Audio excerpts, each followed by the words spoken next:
On nous bassine avec les super aliments. Mange des myrtilles pour la mémoire, des noix pour te concentrer, du saumon pour être plus intelligent. Mais et si on se trompait complètement de combat? Et si la vraie clé pour notre cerveau, ce n'était pas un aliment miracle, mais plutôt l'ensemble de notre assiette? Cette question, elle est super pertinente. Pendant des années, on s'est focalisé sur des nutriments précis, genre la vitamine C ou les oméga 3. Mais aujourd'hui, une idée bien plus intéressante commence à faire son chemin. Ce qui compte vraiment, c'est notre profil alimentaire global, notre signature nutritionnelle en quelque sorte. Alors allons-y. On va se pencher sur une étude qui a complètement changé la donne. Au lieu de regarder les aliments un par un, les chercheurs ont analysé ce que des milliers et des milliers de personnes aiment manger pour voir si des grands schémas se dessinaient. Et quand on dit des milliers, on parle de près de 182 000 personnes. C'est juste gigantesque. L'étude s'est basée sur la UK Biobank, une base de données énorme, ce qui a permis de dégager des tendances super fiables sur nos habitudes.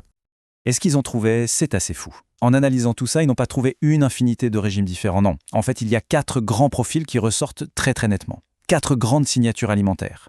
Voyons voir à quoi elles ressemblent. Le premier groupe, c'est le réducteur d'amidon. En gros, ce sont des personnes qui adorent les fruits, les légumes, les protéines, mais qui sont beaucoup moins fans des féculents, comme le pain, les pâtes ou les pommes de terre. Ça vous dit quelque chose? C'est un peu le principe d'une alimentation faible en glucides.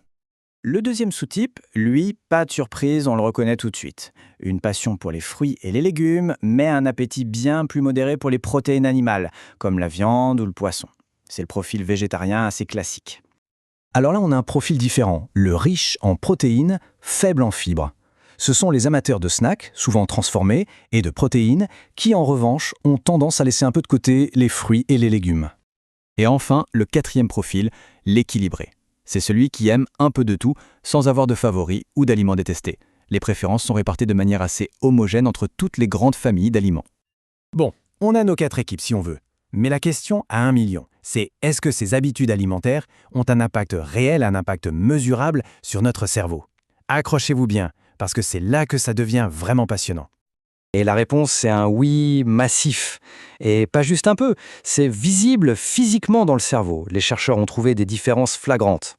Par exemple, le groupe riche en protéines, faible en fibres, avait visiblement moins de matière grise dans certaines zones clés que le groupe équilibré.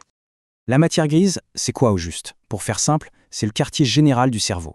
C'est elle qui gère la mémoire, les émotions, la prise de décision, bref, à peu près tout ce qui nous permet de penser, de ressentir et d'agir. C'est absolument crucial.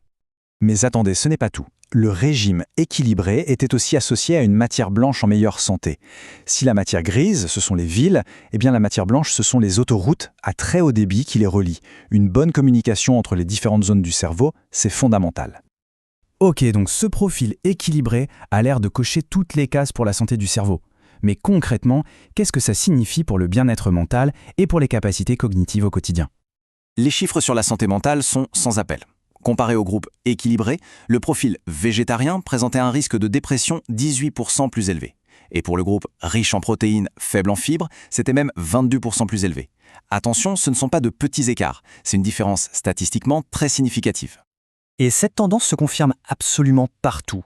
Le groupe équilibré affichait de meilleurs scores de santé mentale, un plus grand sentiment de bien-être, de meilleures fonctions cognitives, comme des temps de réaction plus rapides et même un risque génétique plus faible pour plusieurs troubles mentaux. La liste des avantages est vraiment impressionnante. Et au fond, ces découvertes ne sortent pas de nulle part. Elles viennent confirmer avec une force incroyable ce que de nombreuses autres études suggèrent depuis longtemps sur les bienfaits de modèles alimentaires comme le régime méditerranéen ou anti-inflammatoire. Leur point commun? La variété et l'équilibre. C'est là qu'on arrive au plot twist. On se dit, ok, c'est bien beau tout ça, mais est-ce qu'il n'y a pas un raccourci, une façon de tricher? Est-ce qu'on ne pourrait pas juste prendre quelques gélules pour compenser une alimentation un peu bancale? Avouons-le, l'idée est géniale. Une pilule pour être plus heureux, plus concentré, c'est la promesse parfaite. Sauf que derrière cette promesse, la réalité scientifique est beaucoup plus compliquée. Alors qu'est-ce qu'il faut en penser? D'un côté, oui, certains compléments, comme des oméga 3 très spécifiques, montrent un certain potentiel comme traitement d'appoint. Mais de l'autre, le tableau général est un grand bazar. Les études se contredisent, la qualité et la pureté des produits sont une vraie loterie et la réglementation est souvent très laxiste. Il faut donc être super prudent. Les preuves scientifiques sont souvent minces. La composition, la pureté, le dosage, ça peut varier du tout au tout d'une marque à l'autre. Certains compléments, comme le millepertuis, peuvent même avoir des interactions dangereuses avec des médicaments. Et le point le plus important à retenir, c'est vraiment ça. Aucune pilule ne remplacera jamais, jamais les bienfaits d'une alimentation saine et variée. Alors au final, qu'est-ce qu'on retient de tout ça? Après avoir exploré ces profils alimentaires et un peu démystifié le monde des compléments, le message clé est en fait assez simple, mais incroyablement puissant. Cette citation de l'étude, elle résume tout parfaitement. Améliorer la qualité globale de son alimentation, c'est un véritable levier pour sa santé mentale.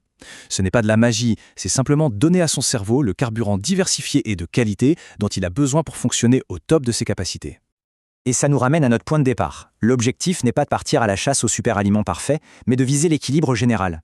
La vraie question n'est donc pas de tout révolutionner du jour au lendemain, mais plutôt de se demander quel petit ajustement, quel ajout de couleur ou de variété pourrait rendre la prochaine assiette juste un peu meilleure pour son cerveau.